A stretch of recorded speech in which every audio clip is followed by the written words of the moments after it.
आप सभी को परमेश्वर के मीठे मधुर नाम में जय मसीह की। आज का मेरा मनन का विषय है लूका अध्याय 6 और उसके जब हम 43 से आगे पढ़ते हैं तो बहुत ही गहराई से परमेश्वर का वचन हमें बता रहा है। आइए हम देखते हैं वचन क्या कहता है। उसके पहले हम छोटी सी प्रार्थना करेंगे। धन्यवाद मेरे महान परमेश्वर पिता, हम आपका धन्यवाद करते हैं आज के दिन के लिए, आज के समय के लिए। पवित्र आत्मा आप हमें गाइड करें जब हम वचन पढ़ने और सीखने जा रहे हैं। हर एक सुनने वाले को ब्लेस करें, मुझे बोलने में सहायता और मदद करें ताकि मैं पढ़कर और अच्छे से पवित्र आत्मा आपके द्वारा आपके लोगों को समझाने पाऊं। धन्यवाद के साथ इस प्रार्थना को आपके बेटे यीशु के नाम से मांगते हैं। सुन, स्वीकार कर और आशीष प्रदान कर। आमीन आमीन आमीन। तो देखें आज का वचन हमें क्या कहता है। जैसा पेड़ वैसा फल। बहुत ही सुंदर सी इसकी हेडिंग है, जैसा पेड़ वैसा फल।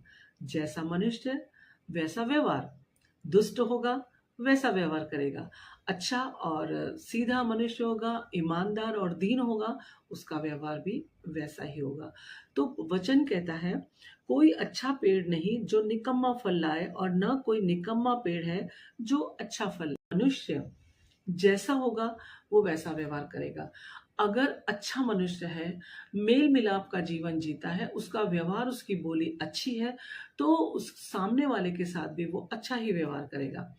परंतु अगर कोई ऐसा है जो परमेश्वर को नहीं जानता, दुष्ट है, उसका व्यवहार विरोधी टाइप का है, तो अब आप बताइए वो सामने वाले से कैसा व्यवहार करेगा। तो ये बता रहा है दृष्टांत, जैसा पेड़ वैसा फल। अच्छा पेड़ होगा अच्छा फल लाएगा, अगर कांटे होंगे तो उसमें क्या निकलेगा, कड़वी फलियां निकलेगी। जिस तरह से हमारे यहाँ पर कांटों का पेड़ है, उसके अंदर सिर्फ फलियां निकलती है, वो भी कड़वी होती है, वो कोई काम का नहीं होता। उसी तरह मनुष्य का स्वभाव भी अलग टाइप का होता है। कोई दुष्टता से व्यवहार करता है, कोई सादगी से व्यवहार करता है। तो सच में परमेश्वर का हमें धन्यवाद करना है। आमीन। आगे देखें वचन क्या कहता है। हर एक पेड़ अपने फल से पहचाना जाता है, क्योंकि लोग झाड़ियों से अंजीर नहीं तोड़ते और न झड़बेरी से अंगूर। आमीन। इस दृष्टांत को जब हम पढ़ते हैं तो दो व्यक्ति के बारे में हमें दिखने को मिलता है, एक दुष्ट व्यक्ति और एक भला व्यक्ति।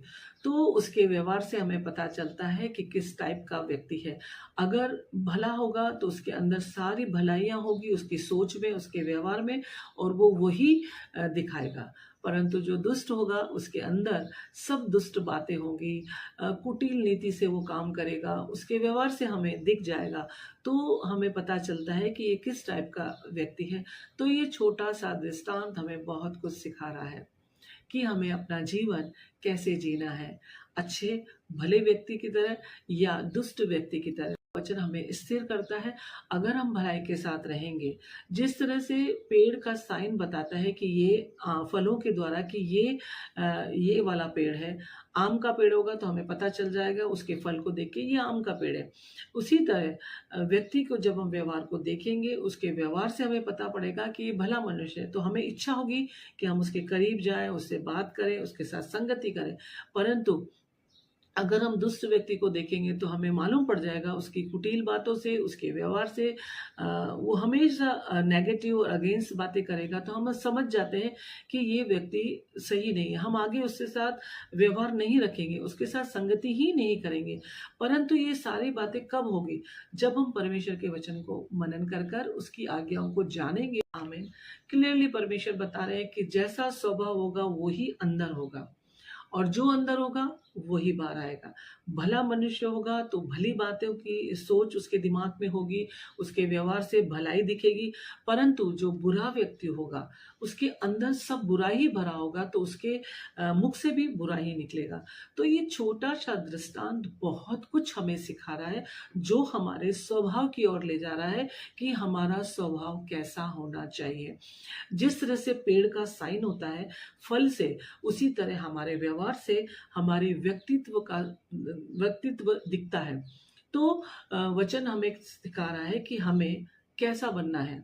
नेचुरली हमें जब वचन में पढ़ते हैं कि परमेश्वर हमें मेल मिलाप का जीवन देना चाहते हैं बोली से, हमारे व्यवहार से, तो उसी तरह हमें हमारे व्यवहार में हमेशा भलाई के साथ रहना है।